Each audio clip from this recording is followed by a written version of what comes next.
it's Megan again. Hope everybody's doing good. Welcome back. Thank you for joining me. I'm walking out to my garden. If you don't recognize the scenery behind me. So we planted a late crop of green beans. It's a little late in the year, but we, been harvesting green beans all summer. Got done with those beans. Those beans put off about all they was gonna put off. So we decided to plant us some more, and just to see if we'd get any beans before the first frost. Come out here last night and looked.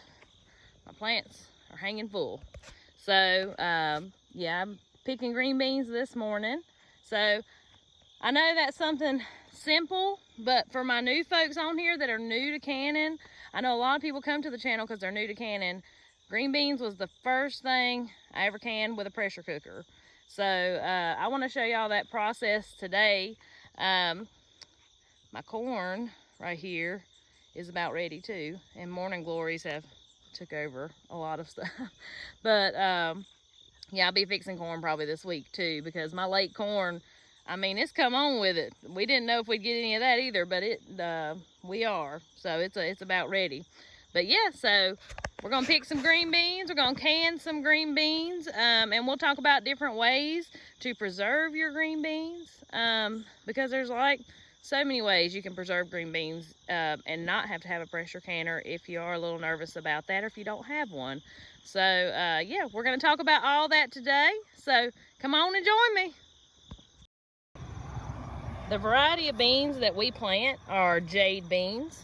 They're a stringless green bean, and they're a little bit young, but I'm fine with that because I've got time to mess with them today, so I'm gonna go ahead and pick them young. But when you're picking green beans, you're looking at the tops of your plants with these jade beans. They don't run, they're just bush beans. You don't see many beans, see a few blooms here and there. So when you're picking beans, you take it underneath, flip it up, okay? Look at all them beans hanging under there, okay? So you flip it every which way, upside down, everything else. By tomorrow, you won't even be able to tell you mess with the plant, because don't worry about hurting your plants. They're pretty tough, but yeah. So we're gonna get these picked. Look at there. I also usually have company when I'm picking green beans. This is my billy goat. He always knows that he gets a little treat when I'm picking green beans. So he just follows me down the road. And so every once in a while, I'll hand him a bean. Here.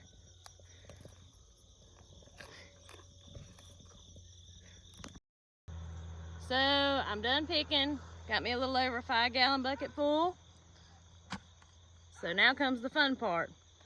Time-consuming part. We've got to go in. These don't have strings, but you still got to pop the ends off and snap the beans, get them washed and all that good stuff. So we'll get to it.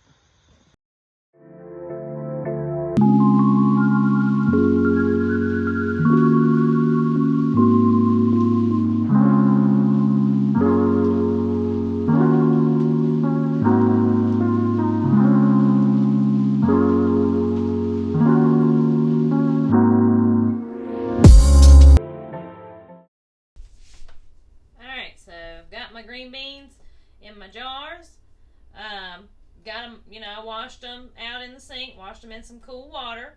So our next step's going to be is to get our canning salt in there. Make sure you're using canning salt or plain salt, because iodized salt will make your water cloudy, could possibly alter the taste a little bit of your product. So we're going to put some canning salt in there. So we're going to do roughly a teaspoon. Y'all know I ain't a big measurer, so put your roughly a teaspoon in there. I might put a little much in that one. Alright, then we're going to fill them full of cold water. We're going to put cold jars into a cold canner, okay?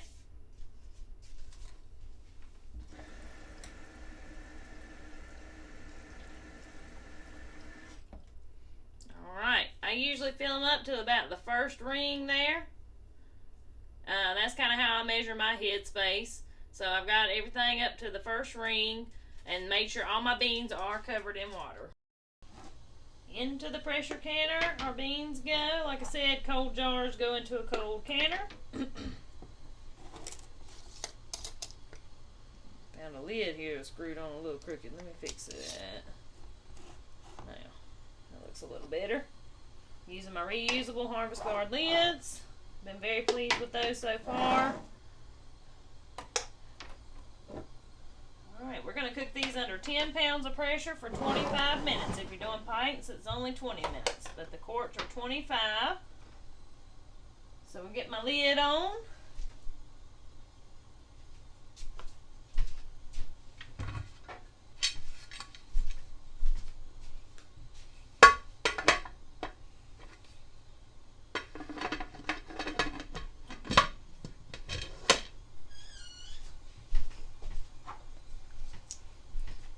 Get my weight on and cut the heat up.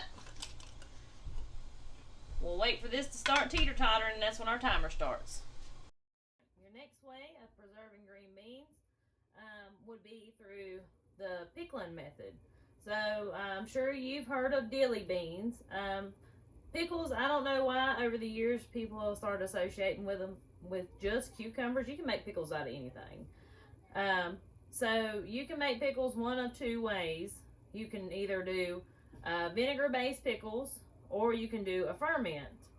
The good thing about fermenting is you get all these antioxidants, very good for your stomach health. You know, the lactobacillus, like your doctor may prescribe you. It's what you get from fermented foods. That's really good for your GI tract.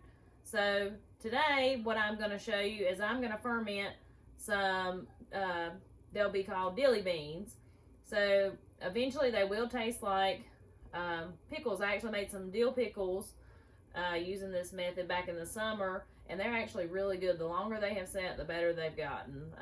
The fermented taste, it took me a little bit to get used to it, and I don't know if over time I've gotten used to it or they've just gotten better over time, but they're a little better every time I eat them. So I want to try my green beans this way. So what you're going to need to ferment, you don't have to have fancy equipment, but I've got this fermenting. It's like a spring that keeps everything under the liquid, and this jar with an airlock on it. Now, if you do it with just a regular jar lid, you're going to have to burp it like every day while it's fermenting. If not, your jar could bust because it does create bubbles. Or you can use like a paper towel with a rubber band around it so no critters get in there, because this is going to be left sitting out on your counter. You could do that to ferment. So, but today I'm going to be using this. So what I want to put in mine is, I've got some dried dill. This is from my garden. I don't have any more fresh. It's all done. But I'm going to put all this in the bottom. I'm going to put a couple of cloves of garlic.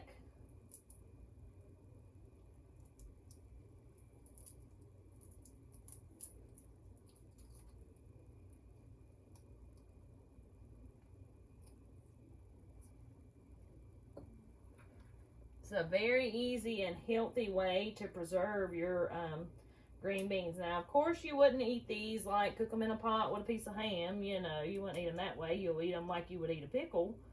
But like I said, very, very good for you. It's a great, fermentation is a great way to preserve things. All right, I'm just going to put a couple pieces of that in there. Over here, I have 2 cups of water with a tablespoon of salt, and I just keep stirring it every so often to kind of get the salt to dissolve. I don't want this to be hot. I don't want to put it in a pot of boiling water. I don't want it to be hot. Warm is okay, just like lukewarm, but if you put it in there hot, it's going to kill all the good bacteria that you're trying to get from your ferment. So let me grab, I want to put some red pepper flakes in there too.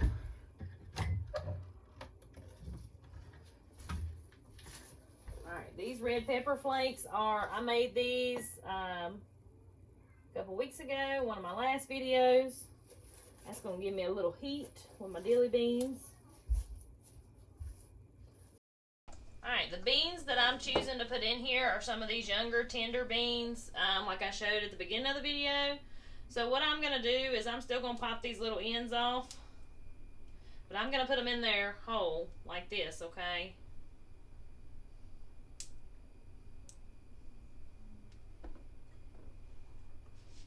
And we're just going to fill this jar up. Now, when you're making dilly beans and you don't want to do the fermented method, that's fine. Just it's as simple as taking your favorite pickle recipe and putting green beans in it instead of cucumbers. If you like my dill pickle recipe. Mama! What, honey? Mom, look at us. Hold on. I'll be up there in a minute.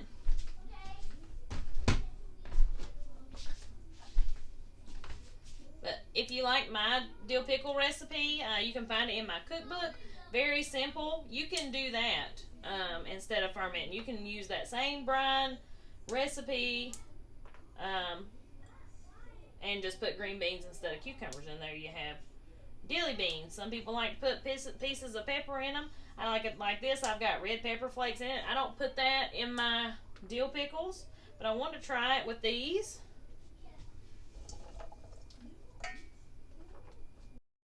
Alright, so I've got my jar about as full as I want it with green beans. I don't want these all the way up here like I do with the ones that I'm canning, because we got to make sure our brine covers up every bit of these green beans, okay? Let me grab my funnel. Alright, so like I said, this is 2 cups of just plain water and a tablespoon of canning salt. That's all that's in here. And I let it sit until the salt dissolved. I just took a stir in every once in a while and it eventually dissolved. So we're going to pour this in.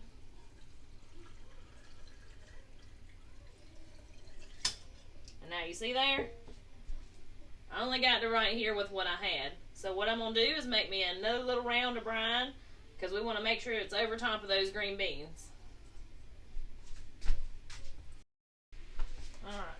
So I made up my next batch of brine. Pour that in. There we go. That's pretty good right there. Alright, if you're using this, I found this at Walmart. They probably still have some, here and there. Canning stuff's got real funny lately. But you just put that in there. Take your lid. Push it down, and what that does, it just holds everything under the liquid, because to get a good ferment, everything's got to be under the liquid. And now, this right here is going to sit on our countertop from 10 to 14 days. What you may notice, if you're doing this method, it's going to start turning cloudy. The green beans are not going to look as dark. Completely normal. You're going to see, more than likely, you'll probably see some bubbles every once in a while floating up. Completely normal. That's part of the fermenting process. So with these, since they're going to have to sit for a while, I'll do a follow-up on these on my next video. So I'm going to set these over to the side. Alright, next method for preserving your green beans is dehydration. I've never put any in the actual dehydrator. I usually sun dry my green beans, which takes about a week or so. But this year I wanted to try them in the dehydrator to see if there was a difference in the taste, as far as drying them outside for a week or drying them for just a few hours in the dehydrator. So all I'm going to do, I don't wash them, I don't do anything, if they're not visibly dirty. Now of course if they're muddy, I got to get the mud off of them, but I'm just going to lay them on my dehydrator. Now these right here, if you've ever heard of shuck beans or leather britches, that's what it is. It's dried green beans. Back in the old times when wasn't no power, they didn't have a way to can, they used to hang up green beans on a string, fishing line or whatever, and they would hang them up to dry. And that's how they would preserve their green beans for the winter. You'd go in the house, they'd have green beans hanging all over the place, dried green beans. The reason I'm not worried about washing them though is these do have to soak overnight. Once you get to the point that you're going to cook some for supper or whenever you're going to cook them, they do have to soak overnight, just like you do your pintos or anything else. And they definitely have a different taste. They don't taste like green beans, but I enjoy the flavor. I can't explain it. It doesn't taste like anything I've ever eaten before, but they are very good. And this is a great method to preserve them, because dehydration doesn't take, dehydrated items don't take up as much room. Shelf life, for the most part, is indefinite as long as you've got them in a cool, dark place in an airtight container. Dehydrated food lasts for a long time. And it doesn't have to take any special equipment. Like I said, I was laying them out on a screen outside, so you don't have to have special equipment for this method. The last method of preservation I'm going to talk about before this canner gets up and going and starts making all kind of racket, because I hear it boiling inside, so it's coming, but is freezing. So you can freeze green beans. I've heard they freeze well. When you're freezing green beans, you'll want to blanch them, which means drop your raw green beans into hot boiling water for just a minute and then take them back out. What that does is it keeps the cells from exploding during the freezing process, in turn causing you a mushy product. So you would want to blanch them if you freeze them. Now here in my home, I try to freeze as few vegetables as possible, just because freezer space is sacred for the meat. So, and I don't have a ton of room to have all these freezers. I'm pretty much maxed out on the room. So, I try to keep my freezer space for my meat if I can. So I try to find other ways to preserve my vegetables. If I have to freeze them, if that's the best option for what I have, like broccoli, for example, I do freeze that. But green beans, I just can't waste the freezer space on green beans. So that's something I've never tried, but I would recommend, if you do the blanching and the freezing process, to do them in the vacuum sealer. The vacuum sealer will make your product last much, much longer. You can do them in a freezer bag, but that vacuum sealer pulls all the air out, therefore it pretty much prevents 100% freezer burn on whatever you're freezing. So I'm gonna get these. Hopefully these will get going, get my green beans dried, and I'll show y'all the finished products of those two. Alright guys, so my green beans are done canning. That's your finished product for that right there. Beautiful, good shelf storage. As long as your seal stays on good and you pressure can them at the appropriate time and pressure, you should be good. I've eaten green beans that was up to 3 or 4 years old.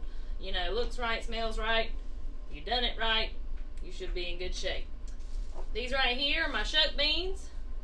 In this one little pint here, I got at least a couple meals, because you see how small, I hope y'all can see that, how small these green beans get when you dehydrate them. Like I said earlier, I'm interested to see the taste difference between sun-dried and dried in the dehydrator. I just use plastic wrap for my top so I don't have to waste any lids. Y'all know, because things are crazy right now. And then my ferment has started with my green beans. I want to bring it a little closer, see if I can make some of these bubbles come up like I did earlier. But there's a lot of bubbles going on at the top. See those bubbles going to the top there? That's your fermentation process going on. Cloudy water, perfectly acceptable. Actually, that's what you expect with a ferment. That's going to sit out on my counter for about 10 days.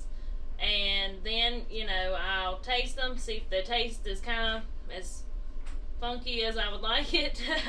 And then they'll go in the refrigerator for storage.